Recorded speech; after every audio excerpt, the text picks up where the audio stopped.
దేవుని పరిశుద్ధ నామమునకు మహిమ కలుగునుగాక.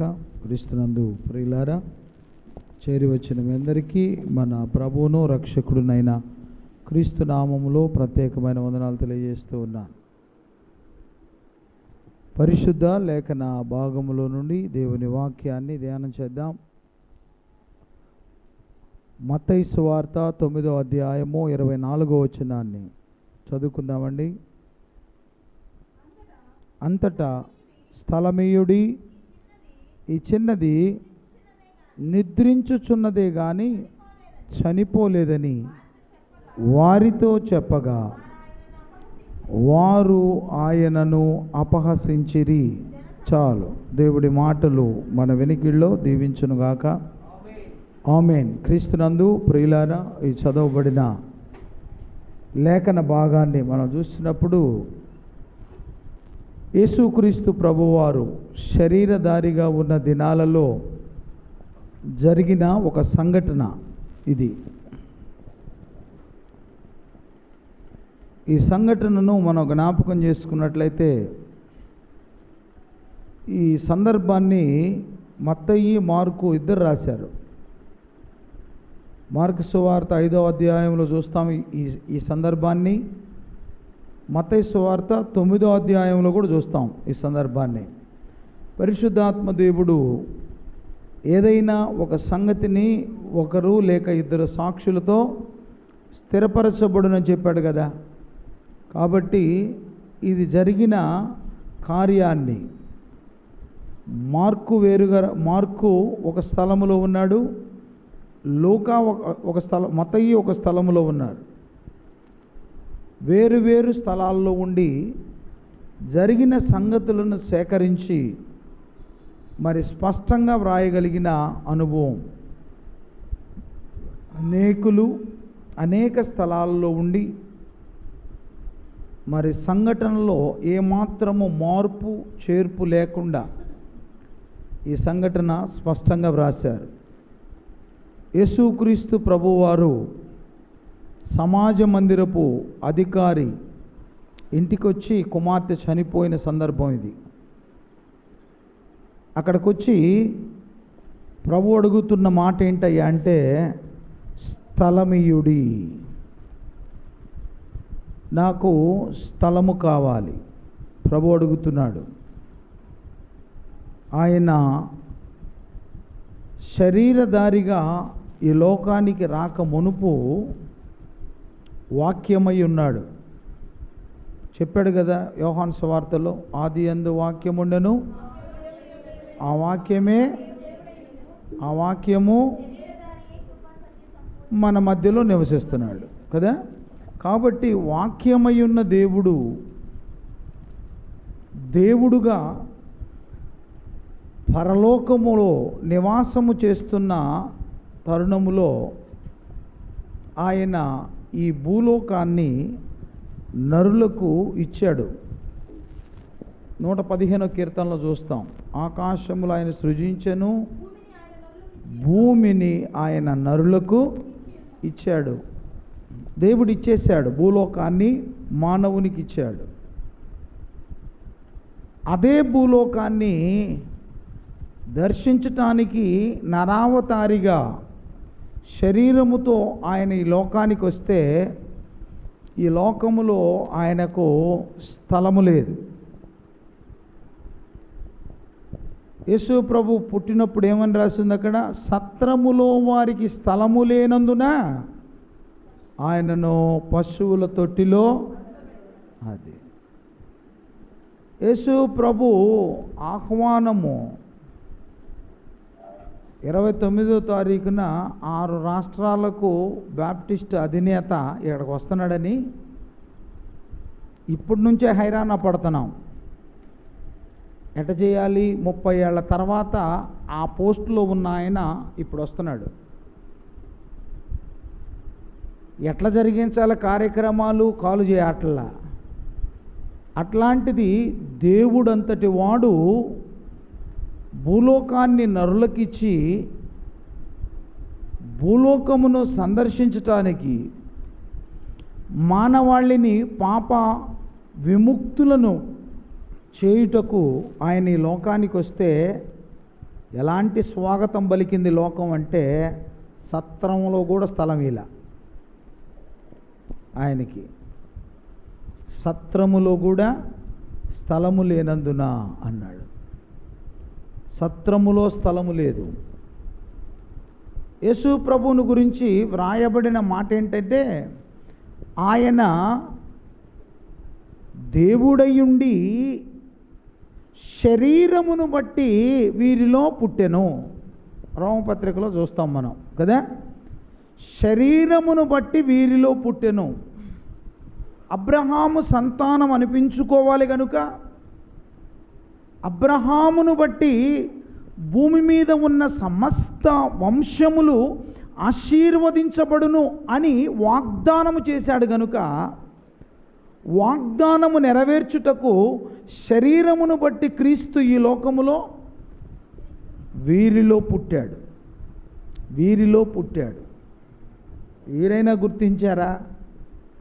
యోహాను సువార్త మొదటి అధ్యాయంలోకి వస్తే, ఆయన తన స్వజనుల యొద్దకు వచ్చెను కానీ వారు ఆయనను అంగీకరించలేదు. అక్కడ కూడా స్థలం లేదు యేసు ప్రభుకి. భూలోకానికి వస్తే సత్రములో స్థలము లేదు.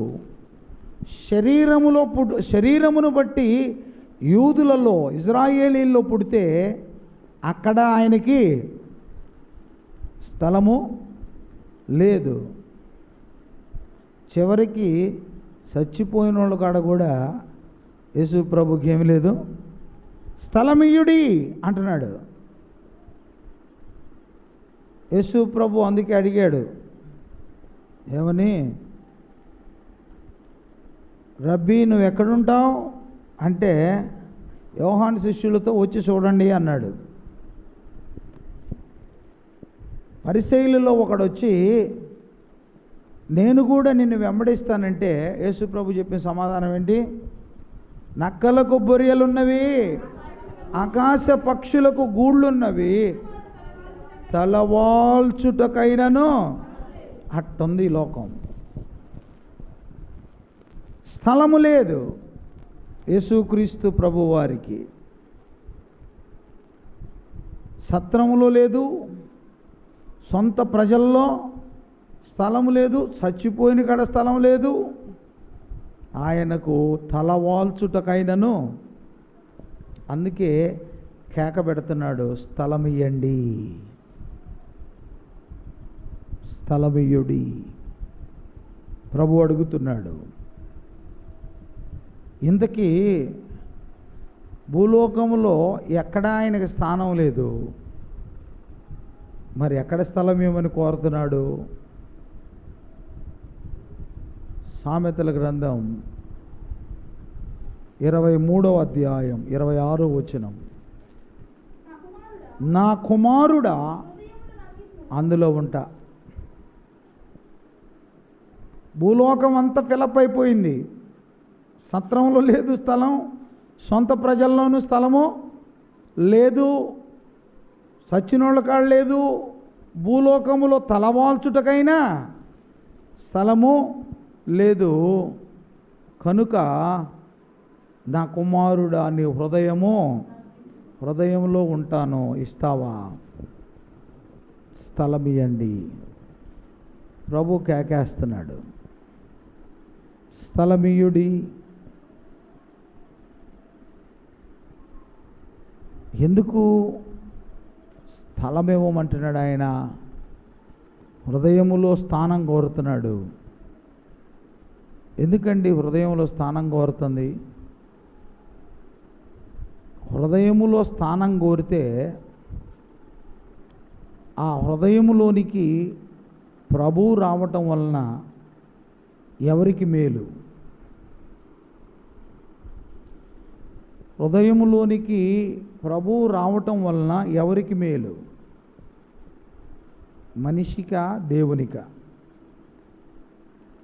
ఎవరికి మేలు?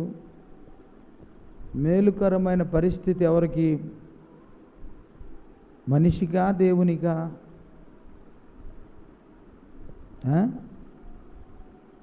ఎవరికి?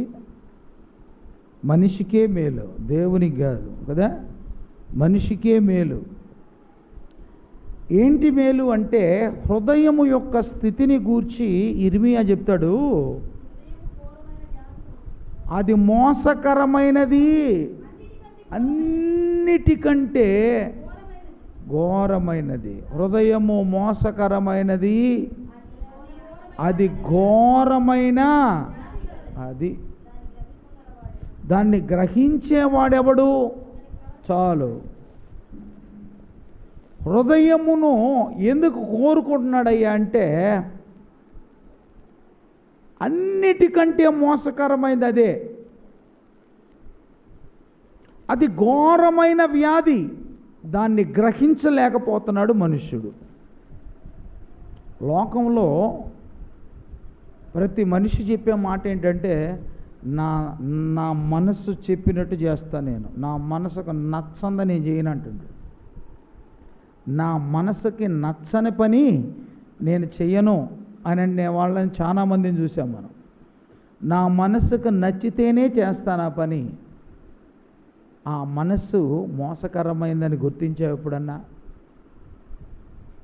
అది ఘోరమైన వ్యాధి గలదని గుర్తించావు ఎప్పుడైనా? దాన్ని గ్రహించలేకపోతున్నాడు మనుష్యుడు. ఏదో చేయాలనుకుంటున్నాడు, పరిగెత్తుతున్నాడు. చేసేటప్పుడు ఇదే చెయ్యి అంటది. నష్టపోయిన తర్వాత నేను చెప్పలా అంటది అదే. నేను చెప్పలేదా అంటది అదే.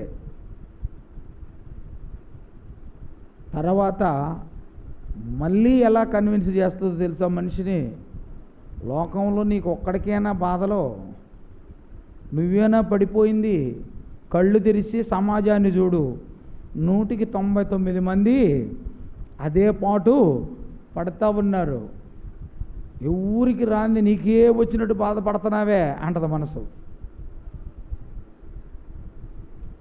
సరేపో, దాన్ని భర్తీ చేసుకోవటానికి వీడు మరలా ప్రారంభిస్తాడు. వీడు మనసు చెప్పినట్టే వింటాడుగా. ఈ మనసు చెప్పింది ఆ రోజు ఫెయిల్ అయింది, ఈరోజు ఇంకొకటి చెప్పింది మనసు. దానికోసం జీవితం అంతా నష్టాల ఊబి, కష్టాల ఊబి, అన్నిటినీ కొని తెచ్చుకుంటున్నాడు మనుష్యుడు. ఇది మోసకరమైంది, ఇది ఘోరమైన వ్యాధి గలది అనే సంగతి మనుష్యుడు గ్రహించలేకపోతున్నాడు. ఎవరికి ఇది గ్రహింపు? ఎవడు గ్రహిస్తున్నాడు? దీన్ని గ్రహించగలిగిన వాడెవడు?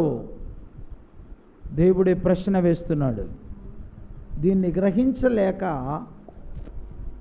మనసు చెప్పింది గబక్కన ఇంత నష్టపోయా, అంత నష్టపోయా, ఆ పని చేయటానికి పోయి ఇట్ట తేడా పడ్డాను, ఈ పని చేయటానికి పోయి ఇట్ట తేడా పడ్డాను. అది కానీ కరెక్ట్గా ఉన్నట్టయితే ఈరోజు కుబేరునయ్యేవాడిని, నేను అట్టయ్యేవాడిని ఎట్టయ్యేవాడిని అని చెప్తూ ఉంటే గబక్కన ఎవడన్నా కడుపులో మండి తేడా పడ్డాను, నష్టపోయాను, నీకేం తెలుసు అని కోప్పడుతున్నాడు అనుకో, ఎవడు చేయమన్నాడు రా బాబోయ్ అన్నాడు అనుకో. అప్పుడు మనసుతో చెప్పుకోండి, నిజమే కదా, ఎవరు చేయమల్లా, నా మనసు ప్రకారం నేనే చేశాను, నష్టపోయాను, ఇంకా లోగులు చెప్పుకోవటం ఎందుకు, కదలకుండా కూర్చుంటే పోలా. కాబట్టి మానవుని యొక్క అంతరంగము యొక్క స్వభావము మోసకరమైంది. అది ఘోరమైన వ్యాధి. దాన్ని ఎవ్వడు గ్రహించట్లేదు, గ్రహించిన వాడి మాట వింటలేదు.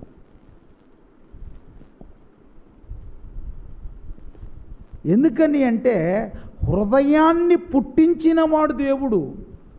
మనుషులకు హృదయాన్ని పుట్టించినవాడు దేవుడు. ఆలోచన శక్తినిచ్చినవాడు దేవుడు. ఆలోచనలో కల్మషాన్ని పెట్టినోడు కాదు దేవుడు. మానవుని యొక్క ఆలోచనల్లో కల్మషాన్ని కలిపి పెట్టింది ఎవరయ్యా అంటే అపవాది, ఏదైనా తోటలో. కాబట్టి వాడు చేసిన ఈ మంచి చెడును మంచిగా, మంచిని చెడుగా మిళితం చేశాడు. మనసు చెప్పినట్టు నడుచుకుంటున్న వాడు మోసపోతున్నాడు. మనసు చెప్పినట్టు నడుస్తున్నవాడు మోసపోతున్నాడు. ఘోరమైన వ్యాధిని కలిగించే స్థితిలో ఆ మనస్సు మనిషిని ఉంచుతూ ఉంది. ఇప్పుడు ఈయన వచ్చి అంటాడు, సత్రములో స్థలం లేదు నాకు, స్వజనుల్లో స్థలం లేదు నాకు, చివరికి సచ్చినోళ్ళ కాడ కూడా స్థలము లేదు నాకు, తలవాల్చుటకైనా ఈ లోకములో నాకు స్థానమీ లేదు. ఈ లోకం భూమిని నేను నరులకిస్తే నాకు ఇస్తున్న ఘన స్వాగతం ఏంటంటే పశువుల తొట్టి.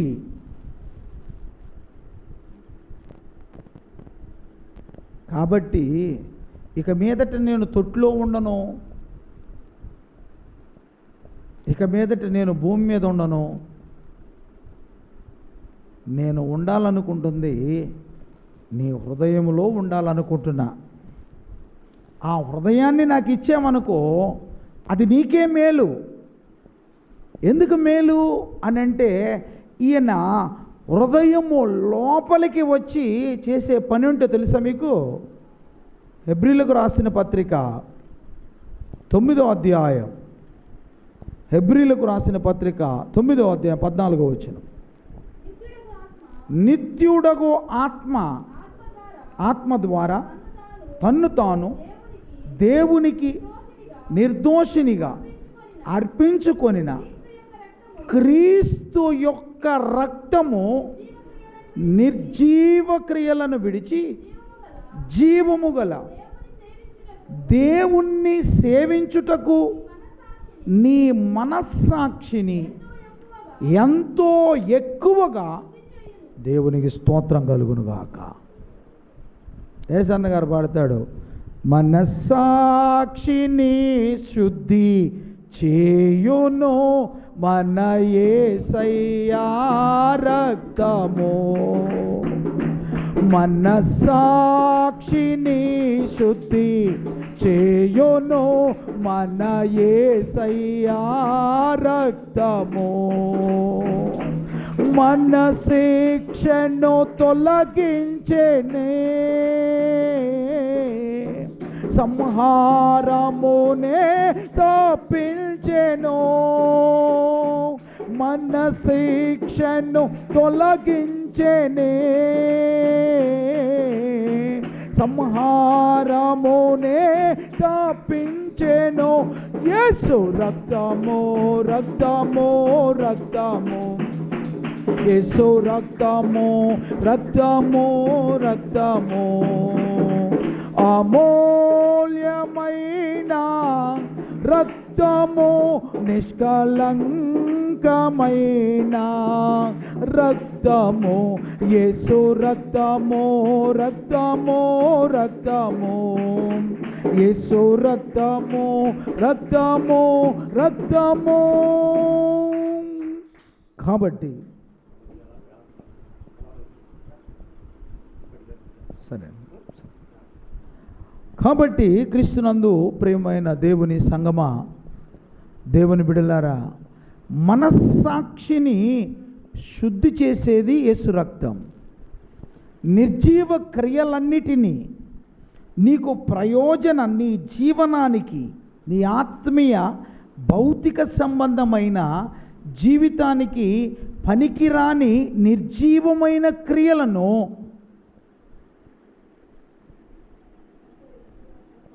తొలగించి నీ అంతరంగాన్ని శుద్ధి చేసేదే యేసు రక్తం.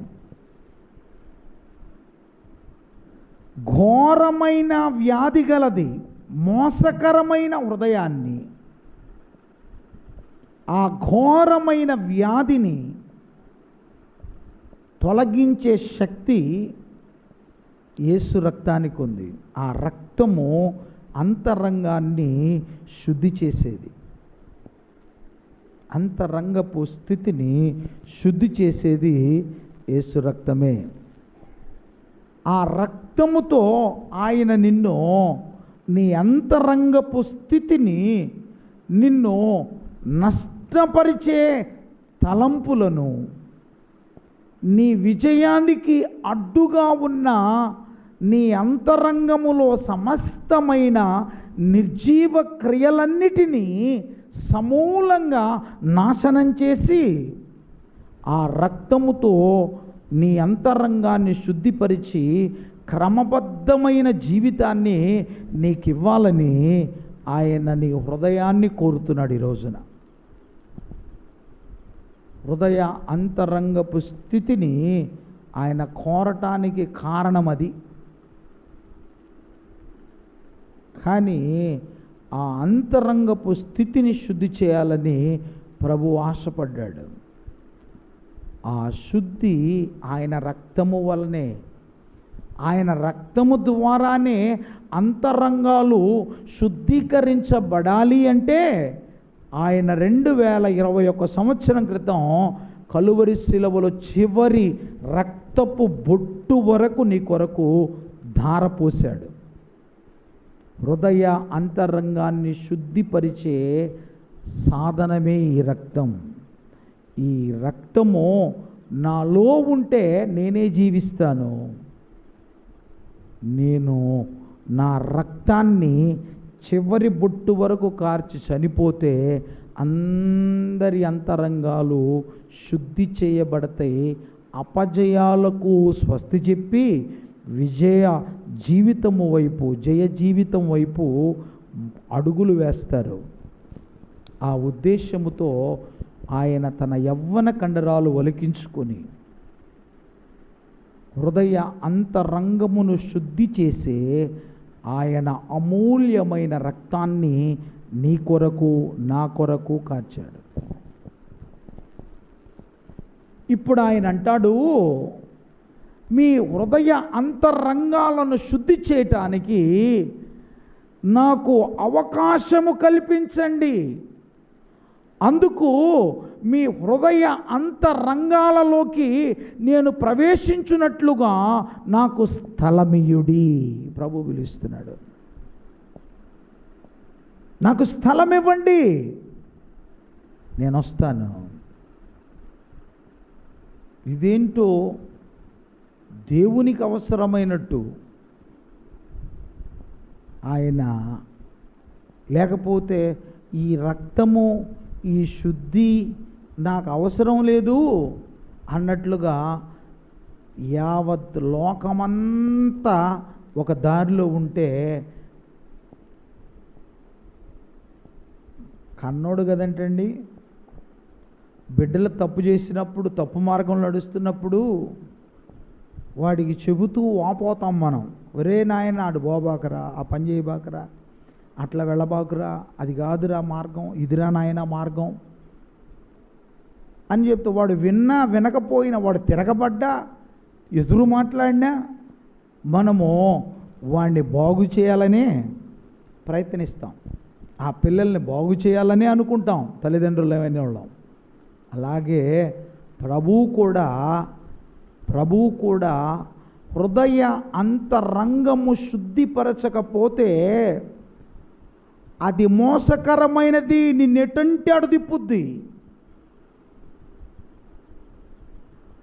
నువ్వు వెళ్ళే మార్గం అంతా నీ దృష్టికి యథార్థంగానే కనపడతా ఉంటుంది, అది అలా చూపిస్తుంది. చివరికి నువ్వు చేరే స్థలమున్నే అది నీకు వేదన కలిగిస్తుంది నాయన. కాబట్టి మోసకరమైన స్థితిలో నుండి నువ్వు బయటికి రావాలి. ఆ స్థితిలో నుండి నువ్వు బయటికి రావాలన్నా, ఇది మోసకరమైనది, ఇది ఘోరమైన వ్యాధి గలదని నువ్వు గ్రహించాలన్నా నీ హృదయాన్ని నాకు అప్పగించి చూడు. ఏది మోసమో, ఏది వాస్తవమో నేను నీ దగ్గరకు వచ్చి కనబరుస్తాను. నువ్వు ఒప్పుకుంటే నేను నీ కొరకు చిందించితేనే చచ్చిపోయి ఆ రక్తముతో నిన్ను శుద్ధి చేస్తానని ఆయన స్థలమీయుడి అని కేకేస్తున్నాడు. మళ్ళీ వినబడుతుంది ఇంకొక పిలుపు, నేను తలుపు నొద్ద నుండి తట్టుచున్నాను, ఎవడైనను నా స్వరము విని తలుపు తీసిన ఎడల అతనితో నేను, నాతో అతడు కలిసి అది సహవాసం కలిగి ఉంటాం. తట్టుచున్నాడు సకల విధాలుగా. పాట పాటలా హృదయమన్నెడు తలుపు నోద్ద యేసునాథుండు, హృదయమన్నెడు తలుపు నోద్ద యేసునాథుండు,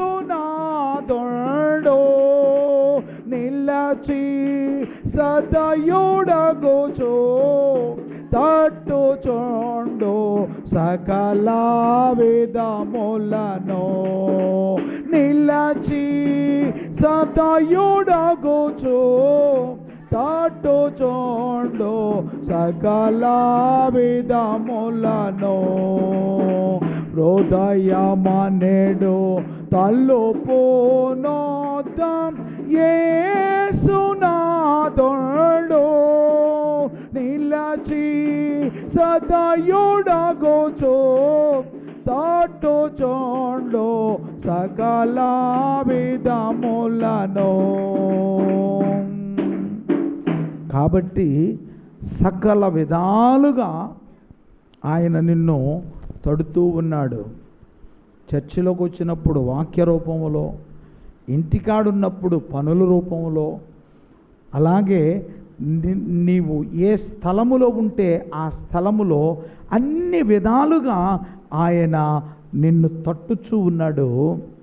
ఆ తలుపు తీసి లోపలికి ఆహ్వానించావా? నీలో ఉన్న నిర్జీవ క్రియలను చంపి నీ హృదయాన్ని శుద్ధి చేసి ఆయన నీకు ఒక ఉన్నతమైన జయ జీవితం భూలోకములో ఇవ్వాలని ఆశపడుతున్నాడు. అంతేనా? ఆ హృదయము శుద్ధి చేయుట ద్వారా నీకు కలిగే గొప్ప మేలేంటో తెలుసా? ధన్యతల్లో ఒక ధన్యత ఏంటి? హృదయ శుద్ధి గలవారు ధన్యులు, వారు దేవుణ్ణి అది దేవుని చూస్తారు. హృదయ శుద్ధి నువ్వు కలిగి ఉంటే భూలోకములో నువ్వు ఎటంటే అటు పోవు. నీ మార్గాలు నీ సొంతగా ఎన్నుకోవు. అవును, మోసకరమైన హృదయము నీకుండదు. శుద్ధి చేయబడిన హృదయముతో భూలోకములో జయ జీవితాన్ని అనుభవిస్తావు. శుద్ధి చేయబడిన అంతరంగముతో ప్రభువుని చూస్తావు. ప్రభువుతో నిత్యము ఆనందిస్తావు. పరలోకంలో 2 అనుభవాలు ఉన్నాయి. భూలోకములో జయ జీవితం, పరలోకములో దేవుని చూసే భాగ్యం. ఈ 2 అనుభవాలు నీకు అందించాలని, ఈ 2 గొప్ప అవకాశాలు నీకు ఇవ్వాలని ఆయన సకల విధాలుగా నిన్ను తట్టుతూనే ఉన్నాడు. కానీ ఆ స్వరము వింటున్నామా మనం? ఏముందలే, దేవుడు పిలుస్తున్నాడు, ప్రభువు పిలుస్తున్నాడు, స్థలం ఏమంటున్నాడు? ఇన్నిటికి స్థలమిచ్చి హృదయంలో, మనసులో, కుటుంబానికి, పనికి, వ్యాపారానికి, ఉద్యోగానికి, బిడ్డల కోసం, భార్య కోసం అందరికీ స్థానం ఇచ్చి ఎక్కడో ఒక మూలన దేవునికి ఇద్దాములే అని అనుకుంటున్నావా? ప్రభువు నువ్వు గ్రహించలేని మోసకరమైన హృదయాన్ని ఆయన గ్రహించాడు. నీ భర్త, నీ బిడ్డలు, నీ తల్లిదండ్రులు, నీ కుటుంబ సభ్యులు, నీ భార్య గ్రహించలేని నీ హృదయ స్థితిని ఆయన గ్రహించాడు. ఆ స్థితిని మార్చటానికే ఆయన ఈ లోకానికి వస్తే సత్రములో కూడా స్థలం ఇవ్వలేదు లోకం. ఈ రోజున ఆయన నిన్ను పాడు చేయాలని కాదు, నిన్ను బాగు చేయాలని, నీ స్థితిని మార్చాలని, నీ పరిస్థితులు మార్చాలని. అవును, ఒక చక్కని మార్గములో నువ్వు నడవాలని, ఆ చక్కని మార్గము నీ అంతరంగము నీకు చూపించాలని. ఆ అంతరంగమును క్రమబద్ధీకరిస్తే చాలు, ఆ అంతరంగాన్ని శుద్ధి చేస్తే చాలు. నిర్జీవ క్రియలన్నిటినీ చంపేస్తే ఇక ఉండేవన్నీ సజీవమైన క్రియలే నిన్ను నడిపిస్తాయి. ఈ లోకములో నిన్ను ఒక ఆదర్శవంతమైన స్థితిలో ఉంచుతాయి. ఈ లోకములో నీకు జయ జీవితాన్ని ఇస్తాయి. అదే హృదయ శుద్ధితో పరలోకంలో ప్రభువును చూస్తావు. ఇందుకోసం ఈ స్థితిని మనకు అందించాలని ప్రభువు తపన పడుతూ ఉన్నాడు. కానీ మనుష్యుడు ఆ స్వరాన్ని వింటల్లా. దానికి ప్రభు ఏం చేస్తున్నాడో తెలుసా? ఎన్నిసార్లు పిలుస్తాడు ఆయన మాత్రం? లోబడనొల్లని ప్రజల కొరకు దినమెల్లా నీ గర్వమును బట్టి నేను చాటునా. అంతకంటే నువ్వేం చేస్తావు దేవుడా అంటారా? అంతకంటే నువ్వేం చేస్తావు మమ్మల్ని? అంతకంటే నువ్వేం చేయగలవు? నా ఇష్టం, నేను ఇస్తే ఇస్తా, లేకపోతే లేదు. నా కోసం నేను ఎవడు చచ్చిపోమన్నాడు? నా కోసం నేను ఎవరు రక్తం కార్చమన్నారు? నా హృదయాన్ని శుద్ధి చేసే బాధ్యత నీకెవరు అప్పగించారు అని అంటే, ఆయన వస్తువును గూర్చి ఒక వస్తువు లేకపోతే మన బిడ్డే ఉన్నారో, మన బిడ్డను గూర్చి మాట్లాడాల్సి వచ్చినప్పుడు నా బిడ్డ నా ఇష్టం అంటాం. అంతేనా? ఆ బిడ్డ కోసం మనం ఏదైనా చేస్తాం, ఎంతకైనా తెగిస్తాం. అలాగే సర్వలోకము ఆయన సృజించిన వారే. 100వ కీర్తనలో చెప్పట్లా? ఎవరు సమస్త దేశములంటే? యావత్ ప్రపంచములో ఉన్న వారలారా, ఆయనే మనలను, మనము ఆయన వారము, ఆయన మేపు. అది ఆయనే మనలను సృజించాడు, మనల్ని పుట్టించినోడు ఆయన. నీకేది మేలో ఏది కీడో ఎరిగినవాడు. నీ అంతరంగపు స్థితి ఎలా ఉండాలో తెలిసినవాడు. కాబట్టి నీ స్థితి మారినప్పుడు నీ స్థితిని క్రమపరచటానికి ఆయన ఈ లోకానికి వచ్చాడు. అలాంటప్పుడు ఆయనకు నీ మీద హక్కుంది, నా మీద హక్కుంది, యావత్ ప్రపంచములో ఉన్న మానవాళి మీద హక్కుంది. ఏంటయ్యా నీ హక్కు అంటే, అరిచేతిలో చెక్కుకున్నాను,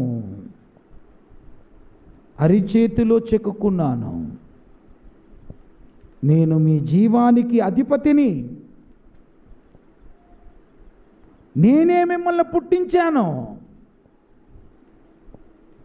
నేనొక మార్గములో మీరొక మార్గములో నడవచ్చునా? ఒక కుటుంబంలో గొడవ జరుగుతూ ఉంది. ఎవరికయ్యా అంటే తల్లికి తండ్రికి గొడవ జరుగుతుంది, బిడ్డకి తల్లికి గొడవ జరుగుతుంది. గందరగోళంగా ఉంది ఇల్లంతా. పొయ్యలేక ఏందిరా సంగతులు అని అంటే, ఇప్పుడు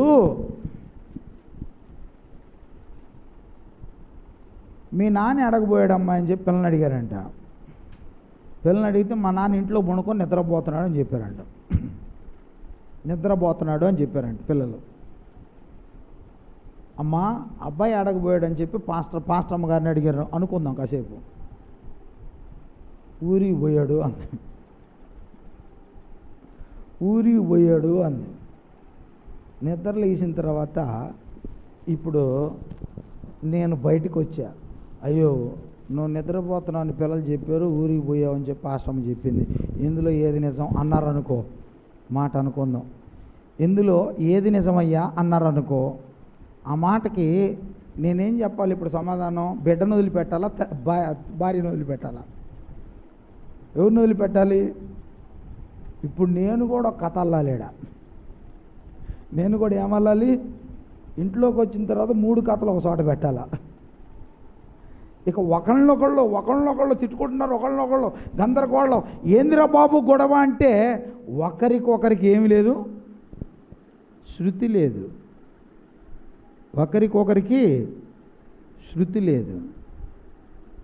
అలాగే దేవుని పిల్లలమైన మనము ఆ స్థితిలో ఉంటే మనలను పుట్టించిన వాడు ఒక ఆయన ఉన్నాడు. ఆయన అరిచేతులు చెక్కుకున్నాడు. ఆయనకుంది మన మీద ఏంటిది? అధికారం. ఆయనకు మన మీద అధికారం ఉంది. మా 3 స్థితిగతులను మార్చటానికి పుట్టించిన వానికి అధికారం ఉంది. ఇప్పుడు నేనేం చేస్తానో తెలుసా? నువ్వు అట్టెందుకు చెప్పావు, నువ్వు ఎట్టెందుకు చెప్పావు అని వాళ్ళని తిట్టాలి వచ్చాయి. అంతే కదా? అంతే కదా? ఆ బాధ్యత నాది. వాళ్ళని క్రమంగా పెట్టడం నా పని. అలాగే కుటుంబ యజమానికి కుటుంబం పక్షంగా ఎంత బాధ్యత ఉందో పుట్టించిన వానికి పుట్టిన వారి మీద అంతే బాధ్యత ఉంది. కాబట్టే ఆయన కేక పెడుతున్నాడు, తలుపు దగ్గరుండి తడుతున్నాడు, స్థలమియుడి తలుపు తీయుడి, స్థలమియుడి తలుపు తీయుడి, నేను వస్తాను లోపలికి, మీ అంతరంగపు స్థితిని శుద్ధి చేస్తాను నా రక్తముతో. క్రమబద్ధమైన స్థితిలో మీ అంతరంగాలు ఒకే రీతిగా ఉండేట్లు చేస్తాను.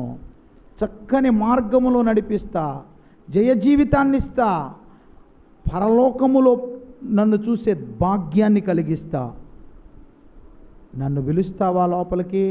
సరే, నువ్వేటో పిలవట్లేదు, నేను దడుతున్నాను, తలుపు తీ, నువ్వు బాగుపడటం నాకు ఇష్టం అని ఆయన తలుపు దడుతూ ఉన్నాడు.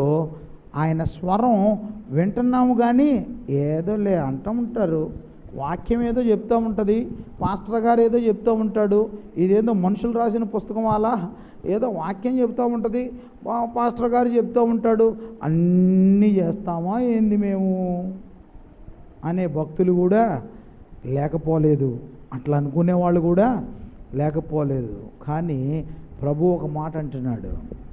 ప్రభువు దుఃఖపడటం మాత్రమే కాదు, చేతులు జాసి పిలవటమే కాదు, ఈ 2 దాటిపోతే ఇంకొక పని కూడా చేస్తాడంట ఆయన. రోమీలకు పౌలు గారు రాసిన పత్రిక 1వ అధ్యాయము 28వ వచనం చూడండి ఒకసారి. వారు తమ మనస్సులో దేవునికి చోటియ నొల్లకపోయిరి గనుక చేయరాని కార్యములు చేయుటకు దేవుడు భ్రష్ట మనసుకు అది ఏయైతే చేయకూడదో, ఏయైతే సమాజం కూడా చెదరించుకునే పనులు ఉన్నాయో ఆ పనులు చేపిస్తా నీ చేత. భ్రష్ట మనసుకు అప్పగిస్తా. మనస్సులో స్థలమియకపోతే, స్థానమియకపోతే ఇక నీ అంతరంగపు స్థితి, నీ అంతరంగము అది మోసకరమైనది, ఘోరమైన వ్యాధి అన్నాడు కదా. దాని మోసానికి తోడుగా ఏం చేస్తానో తెలుసా? భ్రష్ట మనసిస్తాను. అది చేసే మోసానికి తోడు ఏమిస్తాను? భ్రష్ట మనసిస్తాను. లోకము సహితము, దేవుడు మాత్రమే కాదు, లోకము సహితము చెదరించుకునేది చేస్తాను నేను. మనస్సులో దేవునికి చోటు ఇవ్వకపోతే ప్రభు అంటున్నాడు, చోటిస్తే జయ జీవితం ఇస్తా, చోటిస్తే అంతరంగాన్ని శుద్ధి చేస్తా, చోటిస్తే ఆ శుద్ధితో దేవుణ్ణి చూస్తావు నువ్వు పరలోకంలో. అవును, పరలోకంలో దేవుణ్ణి చూస్తావు. అవును, ఈనాడు అనేక మంది ఈ అంతరంగములో చోటీయటానికి భయపడుతున్నారు దేవునికి. మళ్ళీ దేవుడిచ్చే ఆశీర్వాదాలన్నీ కావాలి, దేవుడిచ్చే ఆరోగ్యకరమైన అనుభవాలు కావాలి, దేవుడిచ్చే సూచనలు కావాలి. దేవుడు మాత్రం మా అంతరంగాల్లోకి వద్దు, దేవుడు మాత్రం వద్దు.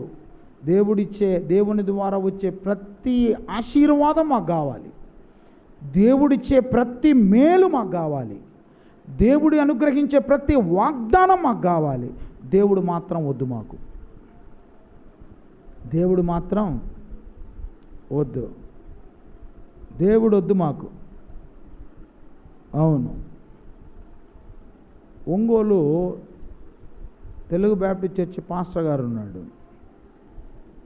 ఒంగోలులో 100 మంది పాస్టర్లు ఉంటే 99 మంది ఆయన ద్వారా పాస్టర్లు అయినోళ్ళే.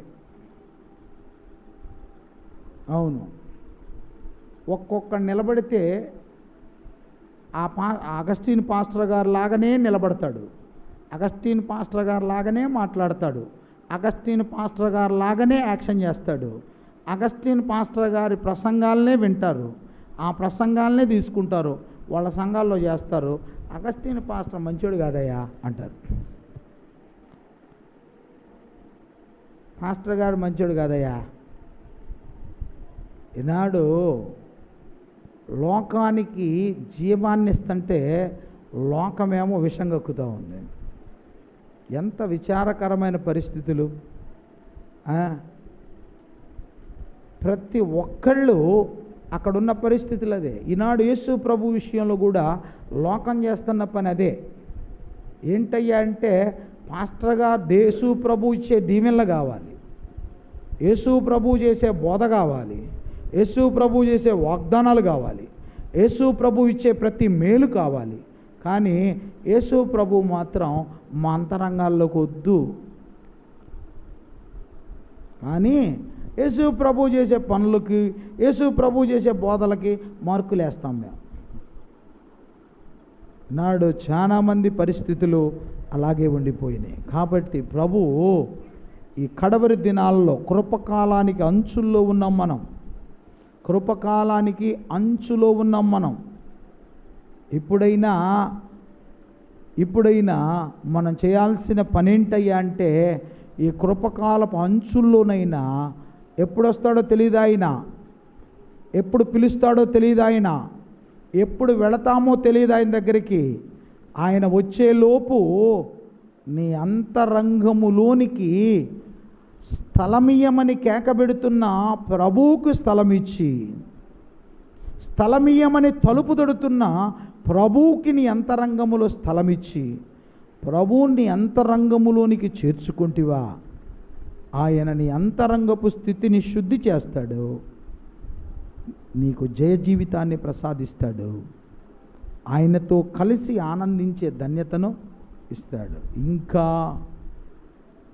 ఆయన ఇచ్చే ప్రతి ఈవిని పొందుతూ ఆయన్ని మాత్రం దూరంగా పెట్టావా, ఆయన మీదనే విషం గక్కుతూ ఉన్నావా? ప్రభు అంటున్నాడు, భ్రష్ట మనసుకు అప్పగిస్తాను. ఏ మనసుకి? భ్రష్ట మనసుకు అప్పగిస్తాను. జాగ్రత్త. చెయ్యరాని కార్యాలు ఏవి చేయకూడదో, ఏవి లోకము సైతము ద్వేషిస్తుందో వాటిని నీ చేత చేయిస్తా నేను. అవును, లోకము సహితము ద్వేషించే పనులు. లోకాన్నే బైబిల్ ద్వేషిస్తుంది. అవునా? లోకాన్నే బైబిల్ ద్వేషిస్తుంది. ఆ లోకము కూడా ద్వేషించేదంటే ఇక చూడండి, ఇక అంతటి ఘోరమైన కార్యాలు చేయిస్తాను నేను. జాగ్రత్త. ప్రభు పిలుస్తున్నాడు, స్థలమియ్యుడి. తలుపు తట్టుతున్నాడు, స్థలమియ్యమని కేక వేస్తున్నాడు, తలుపు తట్టి మరీ పిలుస్తున్నాడు. ఆయనకు నీ అంతరంగములో స్థలము కావాలి. ఆయన కూర్చోటానికి కాదు, నిన్ను బాగు చేయటానికి. ఆయన కూర్చోవాలంటే పరలోకములో స్తుతుల సింహాసనాలు ఉన్నాయి. మహిమలోకములో మహిమాన్వితుడైన దేవునికి పరిశుద్ధ దూతలే సింహాసనమై కూర్చోబెడతాయి ఆయన్ని. అంతరంగములో స్థానం కోరుతుంది ఆయన ఉండాలని కాదు, నీ అంతరంగపు స్థితిని శుద్ధి చేయటానికి, మోసకరమైన స్థితిని శుద్ధి చేయటానికి, నిర్జీవ క్రియలను చంపేయటానికి, ఘోరమైన వ్యాధిగ్రస్తమైన స్థితిలో ఉన్న నీ అంతరంగమును ఉజ్జీవపరచటానికి, బలపరచటానికి, నిన్ను ప్రోత్సహించటానికి ఆయన నీ అంతరంగాన్ని అడుగుతున్నాడు. స్థలమిస్తావా? ప్రభు పిలుస్తున్నాడు. ఇదే మనకు మిక్కిలి అనుకూల, ఇదే ఘనరక్షణ దినము. ఎంత గొప్ప రక్షణ మనం నిర్లక్ష్యం చేస్తే ఎలా తప్పించుకుంటాం? అందుకని స్థలము అంతరంగములో ప్రభువుకిస్తే, అంతరంగములో ప్రభువుకిస్తే, అదేంటండి పాస్టర్ గారు, మేము ఎప్పుడో ఇచ్చేసాం కదా ప్రభువుకి, మేము ఎప్పుడో ఇచ్చేసాం కదా ప్రభువుకి అని చాలామంది చెప్తూ ఉంటారు. మేము ఇచ్చేసాం ప్రభువుకి, ప్రభువు మాతోనే ఉన్నాడు, ప్రభువు మాలోనే ఉన్నాడు కదా అని చెప్తూ ఉంటారు. ఒక్కసారి అంతరంగం మీద చేయి పెట్టి, మనసు పెట్టి ఆలోచించి చూడండి. ప్రభువు ఉన్నాడేమో లోపల, ప్రభువు ఉన్నాడేమో లోపల. ఒక్కసారి చూడండి. చిన్న ఎగ్జాంపుల్ చెప్తాను. ఈ ఒక్క విషయంతోనే ముగించాల్సి వస్తుంది మనం. చిన్న ఎగ్జాంపుల్ చెప్తాను నేను. యేసుక్రీస్తు ప్రభు వారు 12 సంవత్సరాల వయసులో మరియా యోసేపులతో యెరూషలేము వెళ్ళాడు ఒక పండక్కి. తిరిగి పండుగ పూర్తి చేసుకొని యోహాను సువార్త 1వ అధ్యాయంలో చూస్తాం, 1వ అధ్యాయం 3వ అధ్యాయంలోనూ చూస్తాం. ఆయన తిరిగి యెరూషలేము నుండి మరియా యోసేపులు తిరిగి వస్తూ ఉన్నారు. అక్కడ వ్రాయబడిన మాట ఏంటో తెలుసా? ఆయన చదువుతారా మాట? ఆ మాట చూస్తారా? ఒక మాట చూడండి. ఒక మాట నేను మీకు జ్ఞాపకం చేస్తాను. యోహాను సువార్త 46 అనుకుంటాం, 3:46 లేదా సారీ 2వ అధ్యాయం, లూకా సువార్త 2వ అధ్యాయం.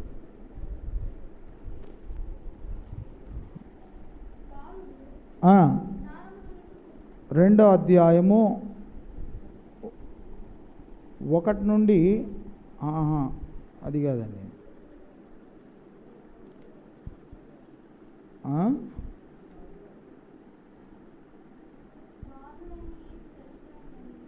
అమ్మా ఎన్నో వచ్చినావు? యోహాను సువార్తేనా? లూకా 2 చదువమ్మా.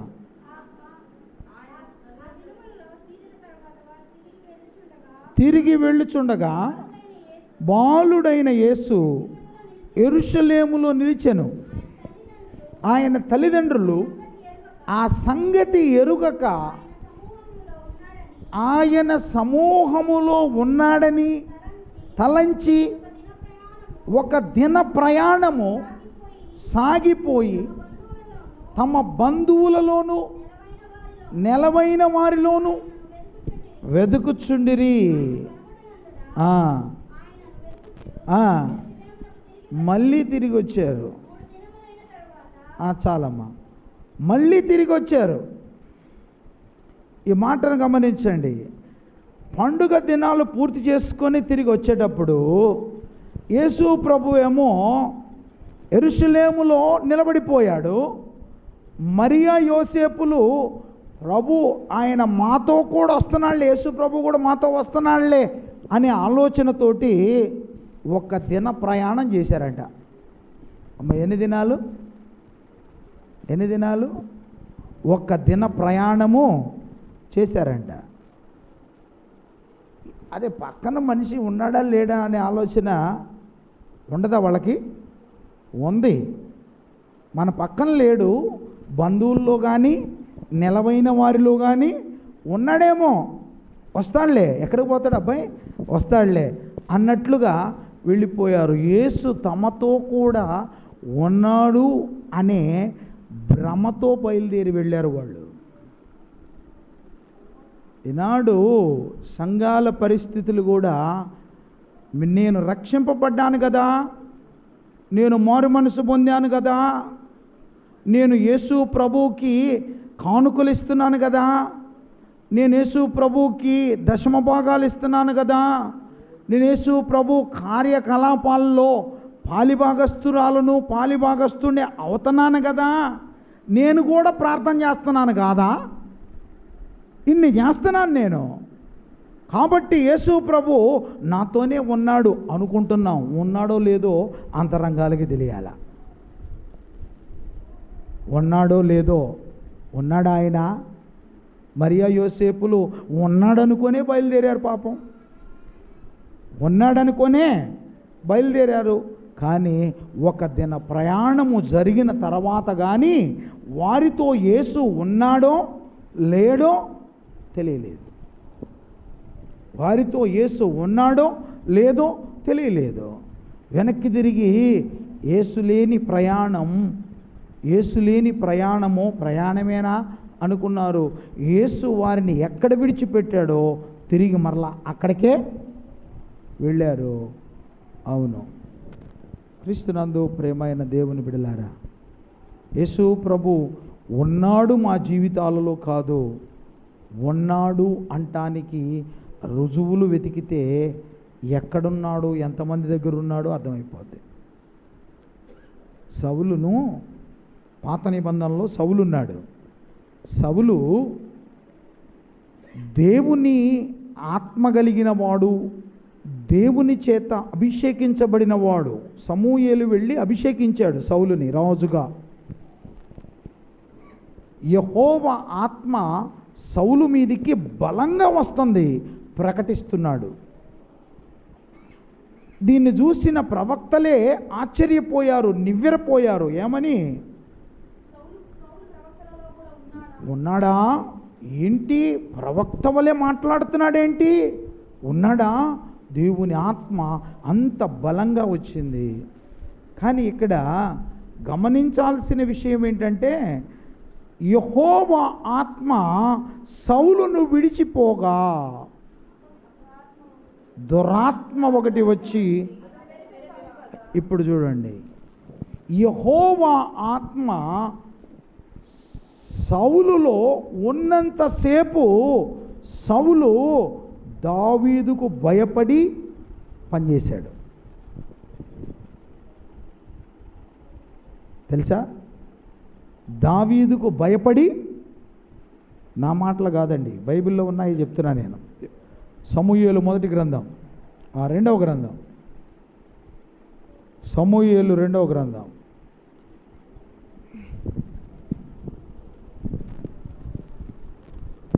సమూయేలు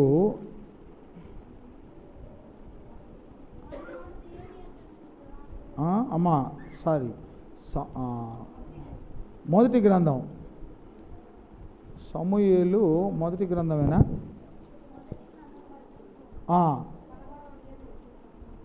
చదవండి.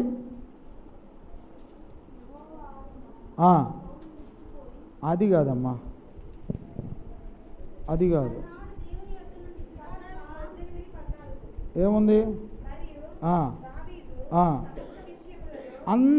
ఎన్నో వచ్చినాం అది? సమూయేలు రెండో గ్రంథమా? 18, 14 చదవండి. మరియు దావీదు సమస్త విషయములలో సుబుద్ధి కలిగి ప్రవర్తించగా యెహోవా అతనికి తోడుగా ఉండెను. దావీదు మిగుల సుబుద్ధి గలవాడై ప్రవర్తించుట సౌలు చూచి మరి అధికముగా, అబ్బా, దేవుని ఆత్మ సౌలు మీద ఉన్నంతసేపు దావీదంటే ఒక భయం ఉంది. యథార్థవంతుడు, మాట్లాడకూడదు నేను ఎట్లా పడితే అట్ట, యథార్థవంతుడు, ఎట్లా పడితే అట్లా నేను ప్రవర్తించకూడదు అతని ముందు అనే భయము అతనిలో పుట్టించింది.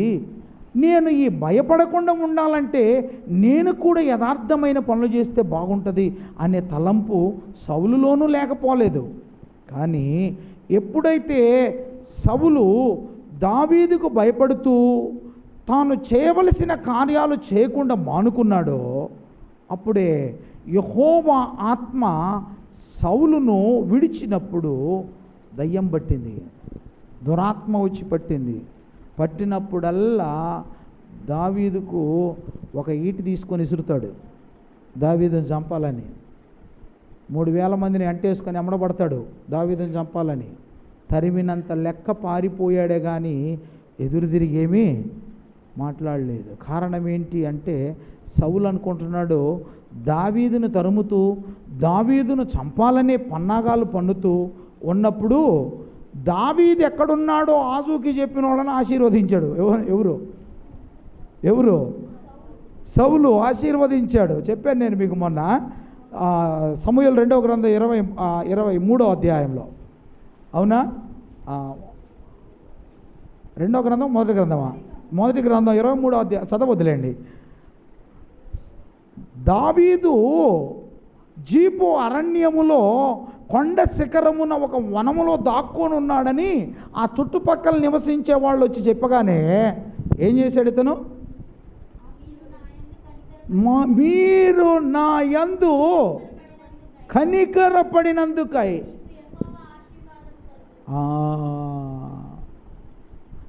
ఏంటి ఆశీర్వాదం అంటే ఇంకా నా మీద ఆ దేవుని ఆత్మ ఉంది.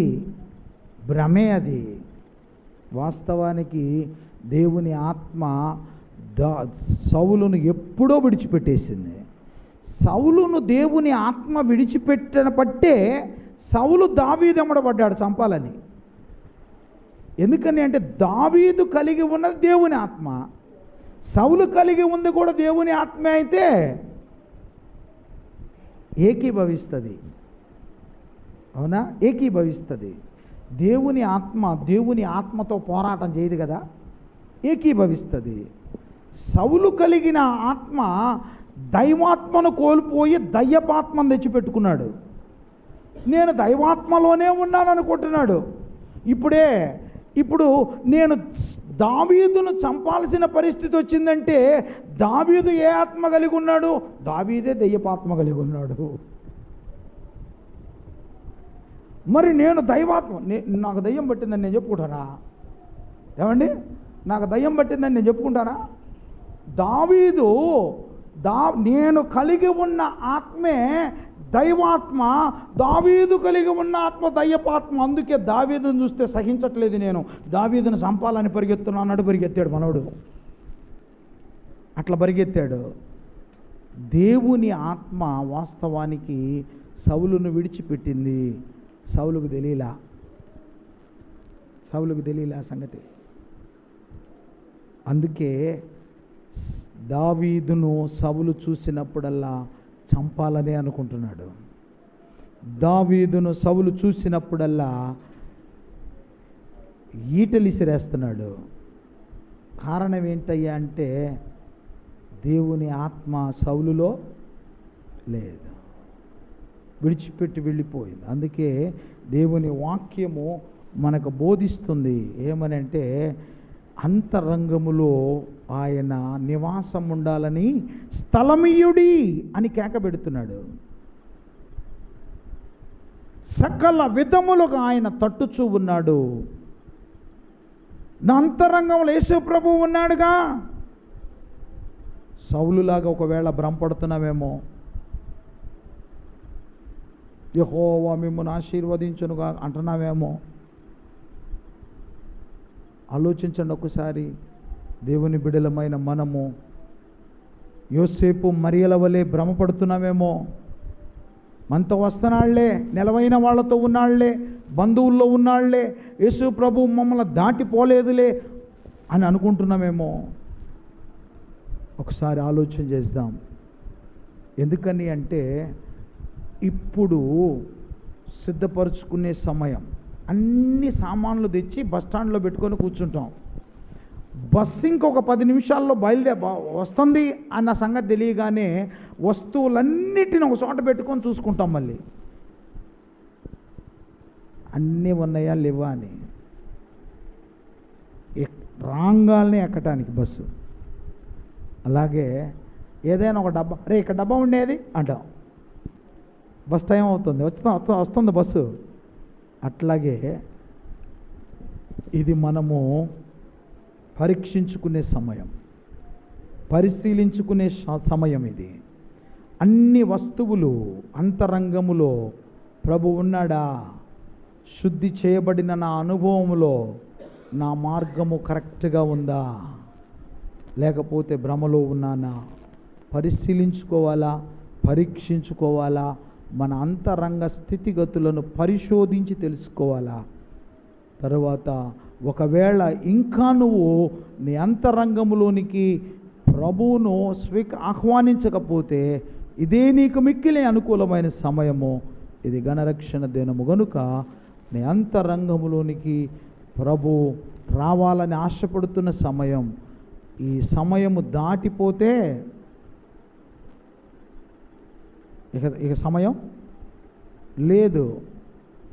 అందుకే భక్తుడు ఒక పాట పాడతాడు, తరుణమిదే తరుణమిదే పాపికి తరుణమిదే,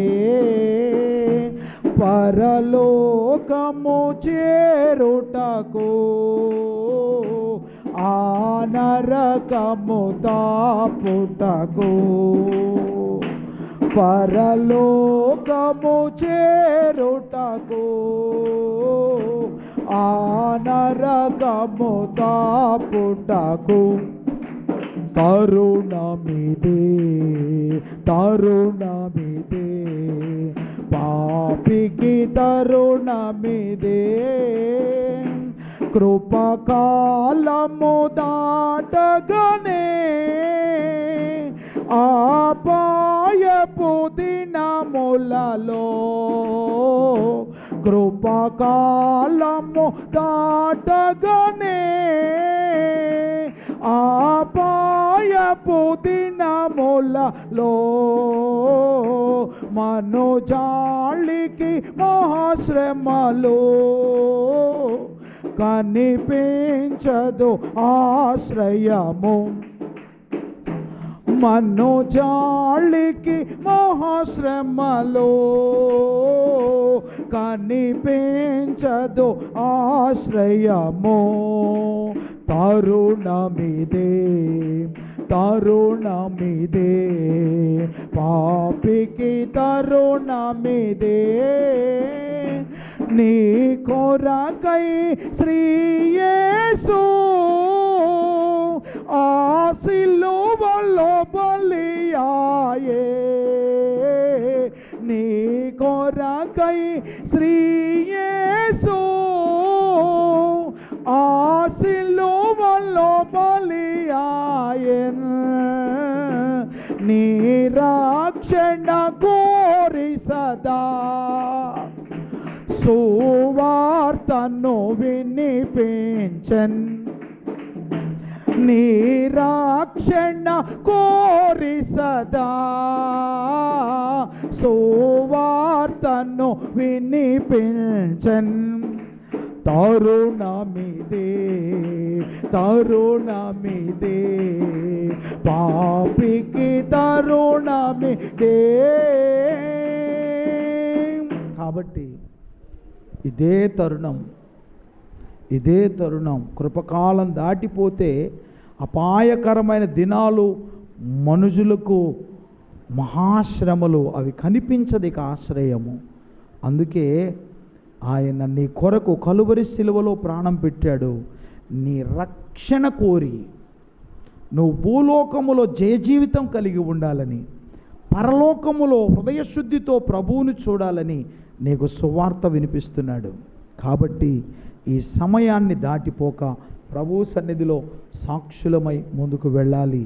అలాగే మరి ఈ సమయంలో దేవుని సన్నిధిలో మనలను మనం పరిశీలించుకొని ఆయన సన్నిధానములో మోకరించి ప్రార్థన చేద్దాం. దేవుడి మాటలు మన వెనికిల్లో దీవించునుగాక. ఆమేన్. ప్రార్థన చేసుకుందాం. సర్వాధికారి అయిన దేవ, మీకు స్తోత్రాలు. మా తండ్రి, ఇంతవరకు మీరు మాకు అందించిన సందేశమును బట్టి స్తోత్రాలు. విన్న ప్రతి మాట హృదయ అంతరంగాల్లో ఫలభరితమైన అనుభవాలను ఇచ్చినట్లు సహాయము చేయండి అయ్యా. మీరు మా తండ్రి స్థలమీయుడి అని కోరుచున్నారు. సకల విధములుగా తలుపు తట్టుచునే ఉన్నారు. ఎన్ని విధాలుగా మీరు తలుపు తట్టినా ఒకవేళ తీయకపోతే అయా, ఈ సమయములోనైనా హృదయ అంతరంగపు తలుపు తెరచి నిన్ను చేర్చుకొని హృదయాన్ని శుద్ధి చేసే నీ జీవం కలిగిన రక్తమును అయా ప్రోక్షింప చేసుకొని నిర్జీవ క్రియలు చంపివేసుకొని మీ సన్నిధిలో సాక్షులముగా ముందు కొనసాగే భాగ్యం దయచేయండి. ఒకవేళ మేము ఇంతకు ముందే మా హృదయాలలో మా తండ్రి హృదయపు తలుపును తెరచి మిమ్మల్ని చేర్చుకుంటే మీరు మాతో ఉన్నారో లేదో మమ్ములను మేము పరీక్షించుకొని అయా మీరు మాతో ఉంటే ఆత్మ కలిగిన వారితో ఆత్మ కలిగిన సహవాసము కలిగి ఉంటామని, నువ్వు మాతో లేకపోతే ఆత్మ కలిగిన వారితో వైరమేనని సౌలు దావీదుల జీవితం మాకు తెలియపరిచింది. కనుక మీరు మాలో ఉన్నారో లేదో, ఒకవేళ ఉన్నారనే భ్రమలో యోసేపు మరియల వలె మా భక్తి జీవితాన్ని కొనసాగిస్తున్నామేమో, ఒకవేళ ఉన్నారు మాతో అనే భ్రమలోనే సౌలు జీపీలను ఆశీర్వదించినట్లు ఆశీర్వదిస్తున్నామేమో. ఒకసారి మమ్ములను మేము పరిశీలించుకొని పరీక్షించుకొని మీ సన్నిధిలో మా ప్రభువా ఈ మిక్కిలి అనుకూలమైన ఈ సమయమును మేము పోనీయక సద్వినియోగం చేసుకొనుచు అజ్ఞానుల వలె కాక జ్ఞానుల వలె నడుచుకొని మీ సన్నిధిలో సాక్షులుగా ముందు కొనసాగే భాగ్యము మాకు అనుగ్రహించి మహిమ పొందమని యేసు ఉన్నతమైన నామములో ప్రార్థించి మిక్కిలి వినే ముందున్న కార్యక్రమాన్ని దయగలస్తలకు అప్పగిస్తూ యేసు ఉన్నతమైన నామములో మిక్కిలి వినయము అడిగి వేడుకొనుచున్నాము పరమ తండ్రి. ఆమేన్. ఆమేన్.